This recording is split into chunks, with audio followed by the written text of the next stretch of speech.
അച്ചോ hey guys, അപ്പോൾ ഞാൻ ഇവിടെ ബലൂണൊക്കെ ഒട്ടിച്ച് വെക്കുകയാണ്. എന്താണെന്ന് വെച്ചാൽ എൻ്റെ ബർത്ത്ഡേ ആണ് ഗൈസ്. അപ്പോൾ ഞാൻ എൻ്റെ കുട്ടിയും കൂടിയിട്ടാണ് ബലൂണൊക്കെ ഒട്ടിച്ച് വെക്കുന്നത്. കുട്ടിയാണ് ഗൈസ് എനിക്ക് ഇതൊക്കെ വീർപ്പിച്ചു തന്നത്. അപ്പോൾ ഞാൻ ഇതിൻ്റെ എല്ലാം ഒട്ടിച്ച് കഴിഞ്ഞ് ഈ ഒരു ബലൂണും കൂടെ ഉള്ളൂ. ഇതുകൊണ്ട് ഒട്ടിച്ച് കഴിഞ്ഞാൽ കഴിഞ്ഞു ഗൈസ്. അപ്പം ഇതുകൂടെ ഒട്ടിക്കട്ടെ.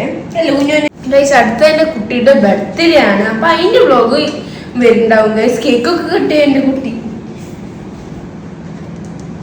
ഐസ്. അപ്പോൾ പിന്നെ ഇതിന്റെ ഫുൾ വീഡിയോ എൻ്റെ ചാനൽ വരുന്നുണ്ടായിരിക്കും ഗൈസ്. നിങ്ങൾ എന്തായാലും പോയി കാണാം. ഞാൻ ഇപ്പോൾ എണീറ്റിട്ടുള്ളൂ. എനിക്ക് കുളിച്ച് ഫ്രഷ് ആവാണ്ട് കേക്കൊക്കെ വന്നിട്ടുണ്ട് ഗൈസ്.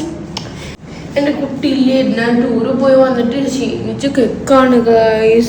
പിന്നെ ഞങ്ങൾ ഇന്നലെ മൂന്നാറ് പോയിട്ട് അതിൻ്റെ വീഡിയോ കൂടെ വരുന്നുണ്ടായിരിക്കും ഗൈസ്. അപ്പം എൻ്റെ കുട്ടി വന്നിട്ടുണ്ടായിരുന്നു മൂന്നാറിലേക്ക്. അപ്പം അതിന് ഭയങ്കര ക്ഷീണുണ്ട് ഗൈസ്. അപ്പോൾ നമുക്ക് ഇനി റെഡി ആയിട്ട് കാണാം. ചേച്ചിയുടെ ഹാപ്പി ബർത്ത്ഡേ പറഞ്ഞ ഹാപ്പി ബർത്ത്ഡേ ചേച്ചി. കുട്ടി പോയി ഉറക്കട്ടെ ഗൈസ്. ചേച്ചി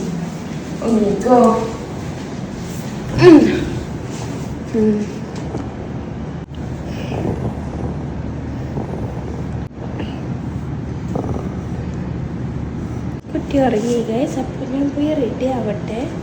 കുട്ടി ഇരുന്നായിരുന്നു ചേച്ചിയുടെ ബർത്ത്ഡേ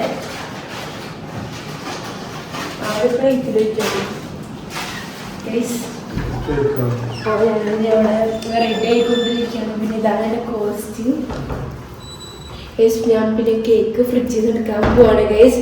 അപ്പോൾ അച്ചാച്ചൻ എനിക്ക് ഒരു പെട്ടി ഫുൾ മഞ്ചു വാങ്ങിച്ചത് ഗൈസ്. ഞാൻ വിചാരിച്ചില്ല. അപ്പൊ ഞാൻ കേക്കൊക്കെ എടുക്കട്ടെ.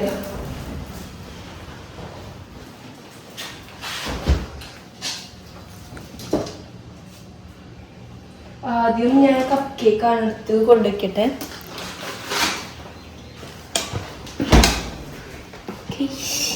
കേക്ക് ഗ്രീൻ, ഞങ്ങള് എല്ലാവരും ഗ്രീൻ തീമാണ് ഗൈസ്. ഞങ്ങൾ പിന്നെ ഇവിടെ സദ്യ ഒക്കെ എല്ലാവരും ഒതുക്കി വെച്ചിട്ടുണ്ട്. കേക്ക് കട്ട് ചെയ്തിട്ടാണ് സദ്യ കഴിക്കാൻ ഗൈസ്.